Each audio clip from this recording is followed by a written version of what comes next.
US Vice President JD Vance. The statement has drawn sharp criticism. Interfaith advocates and members of the Indian American community have called it tone deaf, arguing that it reduces interfaith harmony to a question of conversion. Now, JD Vance has also described his wife as an atheist, but that label is also being questioned, given that Usha Vance was raised Hindu and the couple married in a traditional Vedic ceremony in 2014. The apparent inconsistency has sparked wider debate about authenticity and respect for religious diversity.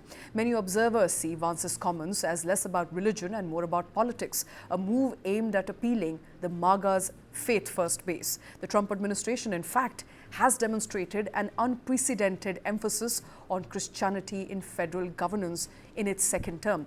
Critics also say that Vice President appeared willing to sideline with a woman he once called his spirit guide to quote the Christian nationalists' vote. After all, he is vying for president in 2028. Supporters, however, insist that Vance was merely expressing a personal belief and not a political statement. So far, neither JD Vance nor Usha Vance have issued a clarification, but the social media is abuzz, mostly with Hindu Americans labeling Vance as an opportunist. Some are also calling him a hypocrite.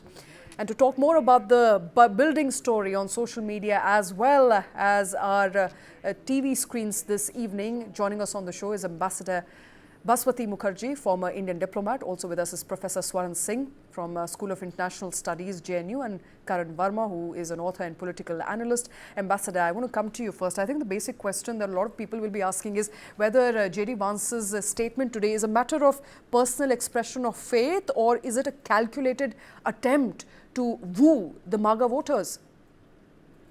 Shweta, it's a totally political statement.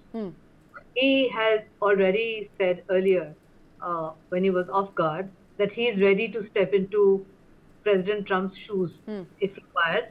Then he backed off a bit from that and disappeared from public scrutiny for a couple of months. This statement shows that he is preparing himself for a presidential run where he thinks that a wife who is Hindu may reduce his support in the MAGA base. So he's made it clear that he's had 3 children from a Hindu wife who have been baptized and are being raised Christian, that he is what you call a Christian who has rediscovered Christianity. But what I find objectionable is not what he said about people in a marriage finding their way out of these kind of issues. That's not a problem for me. What I find objectionable is that he is describing his wife, who was brought up in a devout Hindu family, as atheist to suit his political base, because he said she was atheist, I was atheist when we met. In other words, that they were too young to figure out, because they were atheists and in love, what a difference in religion means. That is objectionable to me. And moreover, I hope he understands that if he continues to make these kind of statements, he will be losing votes in the Indian base, which supports him strongly because of his Usha connection. Absolutely. And in fact, on our screens right now, Ambassador, is how Indian Americans are voting, their voting preference. And you look at it from 2012 to 2024, Republicans are now quoting more votes than ever. They have about 31 to 32% of Indian Americans voting for them. So my next question, therefore, Professor Swaran Singh, from you is, does this change anything? Because Hindu Americans, Indian Americans are angry. They're angry because they believe that Vance perhaps is not accepting the fact that his wife was raised in a Hindu family, and some are even saying he's thrown her under the bus for the sake of his ambitions to vie that presidential chair by 2028. First of all, I think Usha Vance is not someone unknown. Her views on her marriage with JD Vance, her views on her India family, her views on religion are on record to see.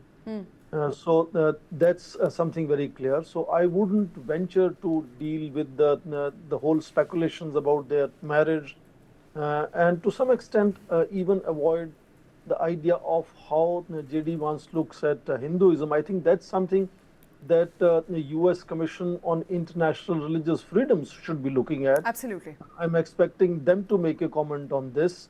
My concern primarily is what happens to American politics. And I think that is where the larger threat is, where lately we have seen that the conservative Christians, Judeo-Christian sort of nationalism is on the rise, and they have often been the votaries of asking U.S. state to declare Christianity as state religion. And that, I think, is being showcased in MAGA, and clearly Republicans have historically been known as largely supported and dominated sometimes by the white Christian community, conservatives. Compared to Democrats being more interfaith and more sort of liberal in terms of religious choices. So does this mean pandering to those Judeo-Christian, conservative, white Christian voices and potentially opening the doors for this whole debate on declaring Christianity as state religion of United States? I can understand his desperation about 2028 elections. And that has been also in news lately. In fact, during his travel to Asia, President Trump had again mentioned that he has competent people, indicating to JD Vance and Marco Rubio as people who would actually be contesting 2028 elections. But I think this is really myopic way because, as you mentioned, traditionally, the Indian American community was largely seen leaning towards Democrats, has gradually also expanded their support to the Republicans.